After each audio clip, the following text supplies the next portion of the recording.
안녕하세요 시청자 여러분, 김강호 공인회계사입니다. 지금까지 우리는 누가 세금 보고를 해야 하고 하지 않아도 되는지, 그리고 어떤 종류의 소득을 신고해야 하는지, 그리고 그 방법 등에 대해서 살펴보았습니다. 세금 보고할 소득이 결정되어지면 세금을 줄이기 위해서는 당연히 소득 공제를 통해서 과세 소득을 줄이고 각종 텍스 크레딧을 최대로 신청해서 받는 노력을 해야 합니다.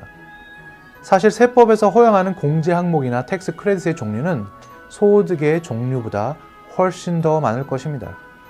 너무 많다 보니까 몰라서도 혜택을 받지 못하는 경우도 종종 있습니다. 지금부터는 이 시간을 통해서 많이 적용되는 공제 항목들과 텍스 크레딧에 대해서 알아보고자 합니다.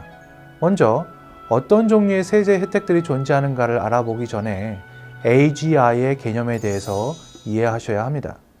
AGI는 Adjusted Gross Income의 약자인데요. 총조정소득이라고 번역할 수 있겠습니다. 세금 보고서를 작성하다 보면 1040 첫 번째 페이지에 그동안 설명드렸던 소득의 종류들을 차례로 열거하고 총소득이 결정되면 그 다음부터 공제 항목들이 쭉쭉쭉 나오기 시작합니다. 총소득에서 이런 공제 금액들을 제하고 남는 소득이 있는데 그게 바로 AGI입니다. 그런데 이 AGI가 왜 중요한가 하면 AGI 금액이 낮으면 낮을수록 그 자체로도 세금을 줄이는 효과가 있을 뿐만 아니라 다른 수많은 공제 금액과 텍스 크레딧을 더 많이 받을 수 있기 때문입니다.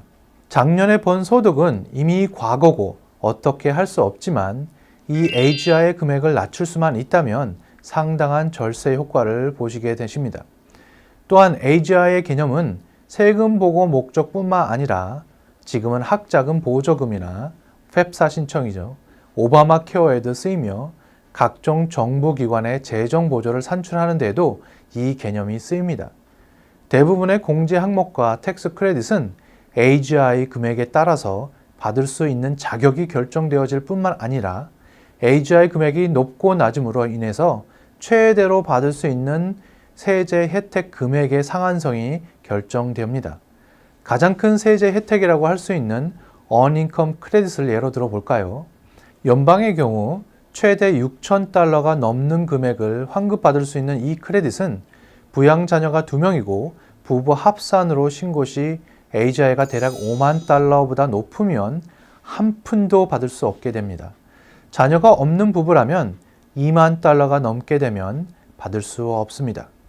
자녀 한 명당 $1,000까지 받을 수 있는 차일드 텍스 크레딧도 조정된 AGI 금액이 부부 합산 보고 시 11만부터 크레딧 금액이 줄어들기 시작합니다.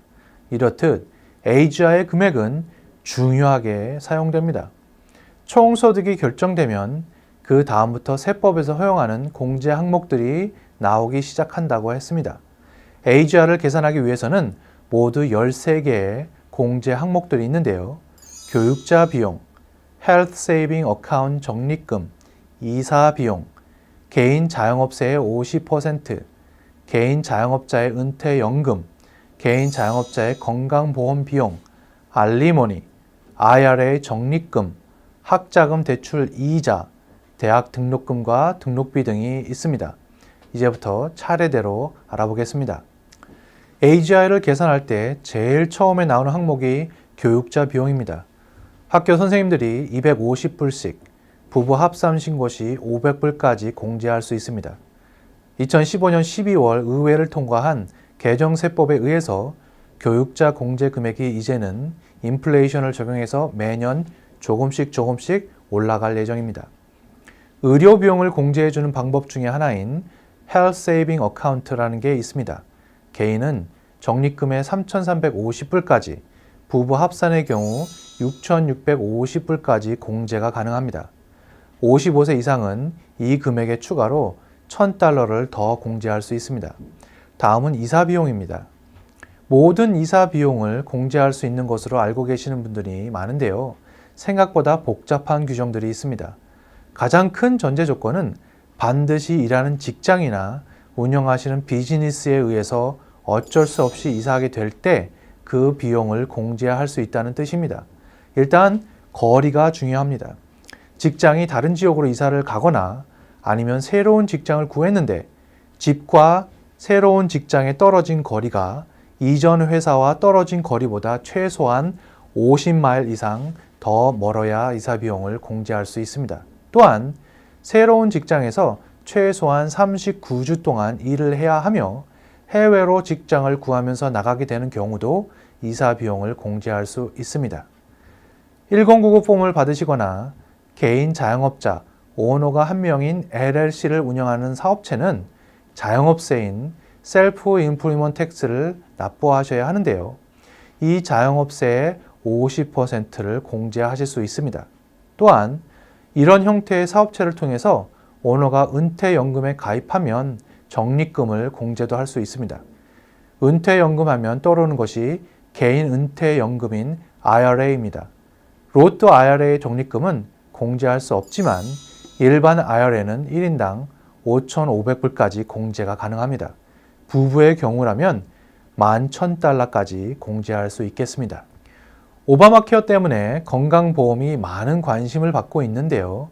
1099 폼으로 세금 보고하시거나 개인 자영업자들은 건강보험 비용을 AGI 계산할 때 공제받을 수 있습니다.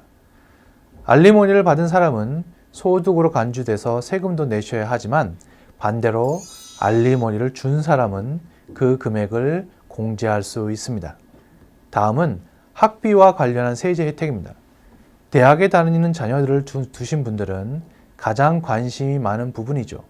학자금 대출금 이자와 대학교 등록금 및 등록비를 AGI 목적으로 공제를 할 수 있습니다만 등록금과 등록비는 소득 공제보다는 교육비 텍스 크레딧을 신청하는 것이 일반적으로 더 많은 세제 혜택을 줍니다. 따라서 교육비 공제에 대해서는 나중에 더 자세히 설명하겠습니다. 지금까지 알아본 이런 공제 항목을 총소득에서 제하고 남은 금액이 바로 AGI가 됩니다. 오바마 케어를 잠깐 언급했었는데요.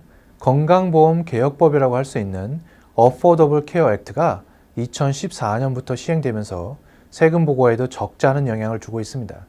새로운 벌금 규정이 생겼고 그 벌금은 매년 조금씩 계속해서 올라가고 있습니다.